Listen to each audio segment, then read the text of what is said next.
Welcome to Love, Laughter, and Limits. I'm Tom Dozier, and this lesson is Grandma's Law, Motivation the Easy Way. In this class, you're going to learn how to help your child be motivated and to have a happy mood in your home. See, Grandma knew a lot more about motivation than you may realize. So Grandma's Law is basically this. Eat your dinner, and then we can have pie and ice cream.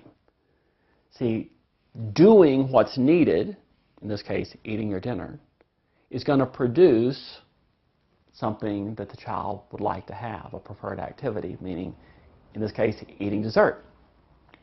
Now, Grandma didn't just surprise the kids with the dessert. She used it as a reward and a motivation so that children would go ahead and eat their dinner, and then they could have something good. So a basic application of Grandma's Law is, well, when you finish your homework, you can watch TV. When you complete your chores, then you can do, you decide what is it in your home. Maybe you can do whatever you want. If you have lots of fun things in the home to play with, and that's available once the child finishes the work that they need to do. See, this is the basic principle of work then play. It's something that we all know. We work and then we get a paycheck. And these are simply small paychecks in the child's life of getting a preferred activity or something preferable. As adults, we think of this as motivation.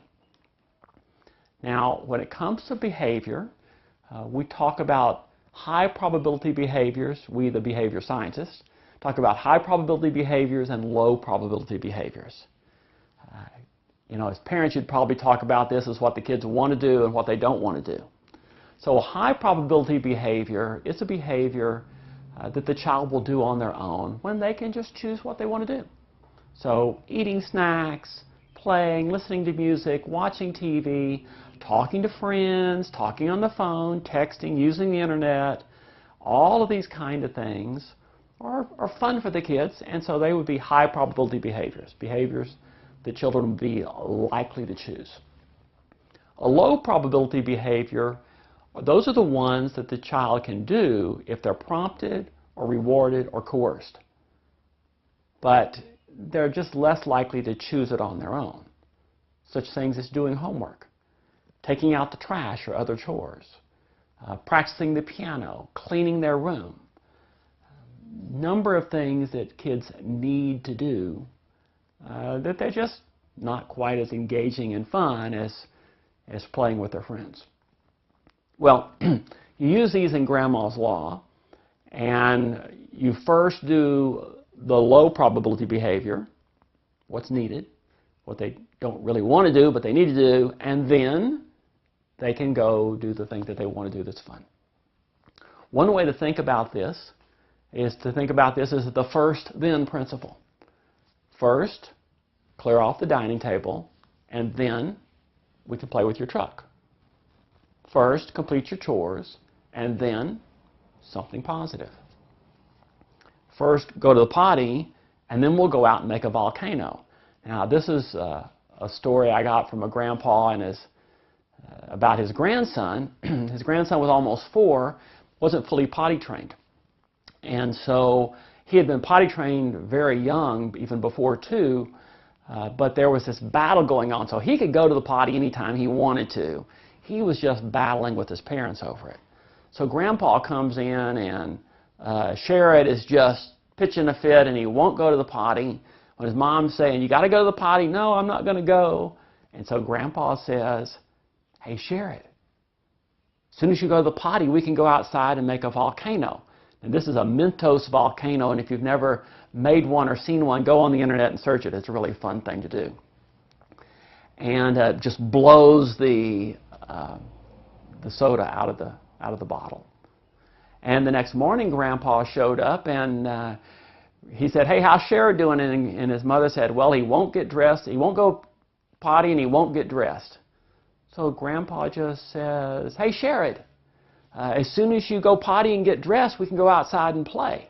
Well, lickety-split, Sherrod was off to the potty, went to the toilet, got his clothes on, and he and Grandpa went out and played. First, then. It's a great principle, and it's a great way to think about it with the kids. Another way of thinking about Grandma's law is the yes when. The kid comes to you and says, can I go out and play? Well, you want to say, what's the conditions here? Sure, just as soon as your toys are picked up. That's, yes, you can go out when the toys are picked up. Child says, will you take me to the store? Parent says, yeah, once your homework is done. Now, this is sometimes very hard for us because we've been asking the kids to clean up the toys. We're frustrated about it because we don't want to clean up their toys, and we believe that they need to learn the responsibility of doing things like cleaning up after themselves. And so the child comes and asks the question, can I go out and play? And our reaction is almost going to be, no, of course you can't go out and play. Look at this place. It's a mess. There's no way you can go out and play. You see, that really hurts the mood if we allow ourselves to respond with that negative answer. But if we will go, yes, when? Well, yes, you can go outside once the toys are picked up. You see, if at all possible, you want to answer yes to your kids. And it really helps to have a positive mood in the home. For example, the child says, can we go to the park? Well, think about it. Under what, that's a nice thing to do. Under what situations or circumstances can you go to the park? So maybe if this is a younger child who takes a nap and you say, I have a number of things I need to do. Maybe this is a 3 or 4-year-old and maybe they don't nap, maybe they have quiet time, but you say, if you'll stay in your room and play quietly during quiet time so I can get these things done, then we will go to the park right after quiet time. The child says, can we watch a movie? Now, that's generally an acceptable thing to do, so the question for you as a parent is under what circumstances can we watch this movie? And maybe there's things that need to be done first, maybe there's certain conditions of interacting nicely for a while, but figure out how you can say, sure, we can watch a movie just as soon as we take care of this thing. Just think, we can. If at all possible, answer yes and think, what is it that's necessary for me to say yes?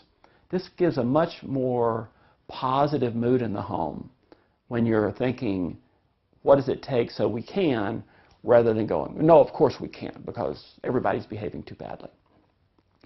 There was an example of a mom who had a 13-year-old, and this was a pretty good 13-year-old at this point in the story, because this was a couple of months, 2-3 months after we'd started working together. And mom needed her daughter to clean out the guest room. It was actually a guest apartment. And there was a number of things in there, and she had asked her daughter to do it, and her daughter, yeah, I'll get to it, yeah, later. Sure, Mom, I'll be glad to, but didn't do it. And Mom had just laid back and kind of waited. And then the daughter said, hey, Mom, can we go to the store and get that pair of blue jeans you promised to get me? And Mom said, sure, honey, just as soon as the guest room is cleaned out. Well, what did the girl do? She went off and she cleaned out the guest room, and then they went to the store and bought the blue jeans. Very simple application of Grandma's Law. Now, when it comes to doing Grandma's Law, there's the behavior that the child needs to do, and then there's the payoff. And we'll talk about this more in later lessons, but if we look at the behavior science behind payoffs and what really motivates us, here's what we find. When it comes to positive versus negative, positive is much more powerful. When it comes to an immediate payoff or a delayed payoff, immediate is much more powerful. And generally, Grandma's Law is a much more immediate situation. First, then, connected very tightly. A certain payoff versus an uncertain payoff. Well, that's exactly what we're saying here, is first do this, do the behavior, and then, boom, here's your payoff. So it's a certain payoff. Is it a preferred or non-preferred payoff? If it's dessert, and it is a dessert that's made for the adult palate, There's very strong, harsh taste in some of the chocolates and such. Well, the child may not want to work at all for it. Oh, that's yucky stuff. They would prefer a pudding pack, something that's more suited to their taste. So it needs to be a preferred, increases the power of the payoff. And then large versus small. We all work harder for a large paycheck, right? And then there's deprivation versus satiation. Deprivation is where we don't have enough of something, like we're thirsty, you're deprived of water. Or satiation is where you've had plenty of it and you don't have any real desire for more, like just after you've had a huge big glass of ice water. So if a child has a state of deprivation, then they'll work much harder for it. And then we play that off against the behavior. And the two characteristics of the behavior is, one is how difficult is the behavior. And this may have to do with the complexity or the skill level needed or the skill of the child or other factors that make it difficult. And then the amount of the behavior. How much does the child have to do in order to gain access to the payoff?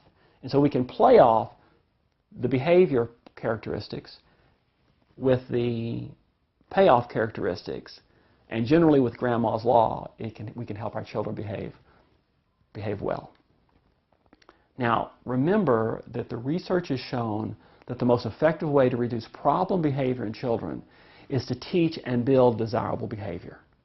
Now, Grandma's Law will help your children be motivated to do the things they should do. It is a way of teaching and motivating to build the desirable behavior. And it will help you maintain a happy, upbeat atmosphere in your home, which is a setting event for good behavior. Thank you for watching Grandma's Law, Motivation the Easy Way. I'm Tom Dozier, wishing you an abundance of love and laughter in your home, along with limits to help your children behave well and be happy. Thank you.